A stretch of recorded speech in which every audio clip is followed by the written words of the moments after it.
Hey y'all, it's Sunshine with Sunny Crochet.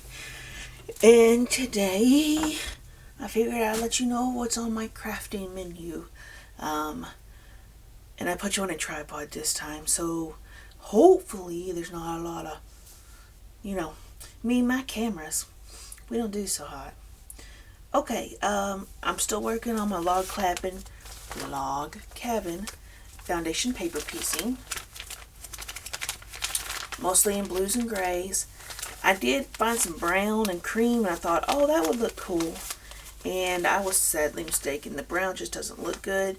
So it's probably going to go in the backup pile. I'm saving it for another time or whatever.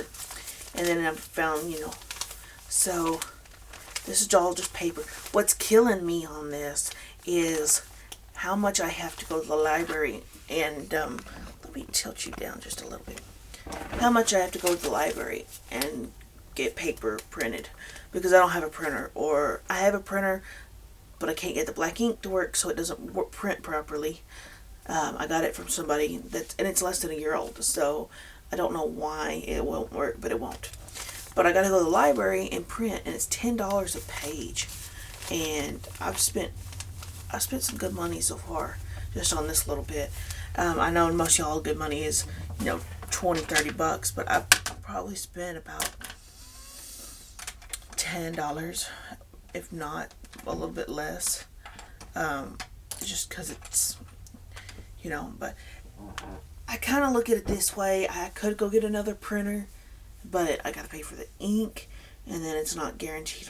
Well, if it's brand new, it would work, but I kind of like, I don't know which way to go on that. I do want a printer, but I also would like to have a have it with the copy machine in it. That would be great. So anyway, that's still working on that. I put together a new block that I saw Jenny from Missouri Start Quill Company do, and I think it's going to be really cool to do. Again, I'm trying to figure out what fabric to use, because if y'all haven't noticed, none of my fabric matches. The only reason some of my quilts look like it matches because it came in the quilty box. So this is one of the blocks, and you put 4 of these together and it makes like a star. Like here's the point. The other block would make the point of here and here, and it would be pretty cool. So I'm hoping to get that dealt with and made. That was just a test sampler to do. Friday I go pick up my sewing machine.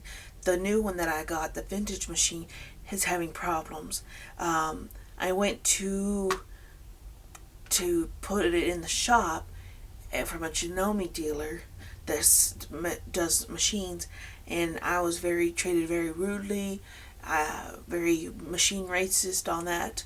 And so Friday I'm gonna pick her up and be like, I don't want you touching her, because the first question out of their mouth was, well, why do you want this machine? I'm sorry, but Singer's been around since who knows how long. Mine is a 1930, and she still works. She's having some problems.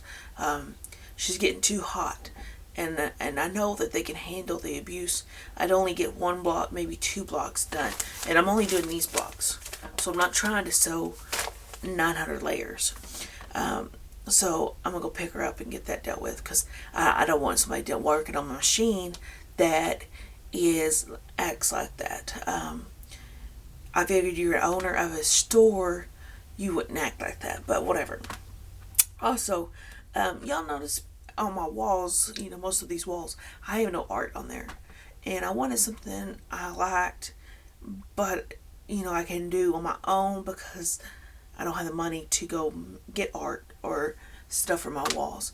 So I saw this on YouTube, and I thought, well, if I could figure this out, it'd be pretty dang cool.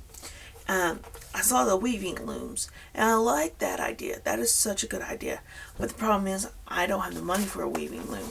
Again, y'all know this by now. Oldfield in West Texas is... So I decided to make one out of cardboard, and then I'm going to attach the weaving part of it to a tree branch, a small tree branch, or a dowel rod.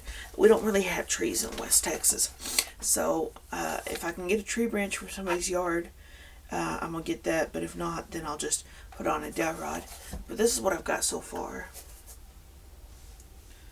And it's just using a piece of cardboard to cut up. When you cut cardboard, and I just put some duct tape on there for stability because it was doing a lot of flimsy flopping. Make sure you have a good knife. I always have good knives.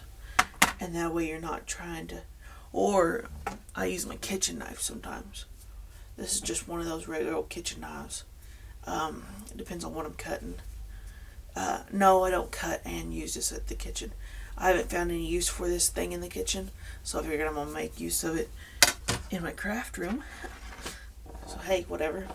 But anyway, that's all I've got really going on this week. I'm going to try to finish this. Let me come over here and get this. I decided I want to try and finish this quilt, and I'm going to try to quilt it. Not tie it. But it's this one. And I'm not going to put any padding in it. I'm not going to put any batting or nothing. I'm going to use this flannelly fleece type stuff. I know it really doesn't match, but I really don't care. This is what I want on it, so, you know, y'all know I'm not good with colors. But I'm going to put this on it, and it looks like it comes from Joann. Like any fabric that I have, most of my fabric is a little scrap tub, or I have a couple of pieces of that, or different ones have been donated to me. So, you know, I don't know where I've gotten any of my fabric from, because I don't know. Every now and then I'll buy some fabric if it's on sale, buy a yard or two of it just so I can have it for future stuff. But anyway, y'all, that's about it for today. I'm hoping this will turn out pretty good. You know, get your kid. This is one of those things your kids can work on you. I'm also going to try to start doing the bead looming, where it makes the pictures with beads and make little bracelets. But I've got to figure out how to make a loom with this. But from what I gather from people talking about, the looms are not that expensive for bead looming, and so I may try to buy one and some beads, because that would be pretty cool. I love new crafts, love teaching myself new stuff, and you know, that way I can expand my horizons of crafting. So anyway, guys, y'all have a good one and enjoy your weekend, and take care.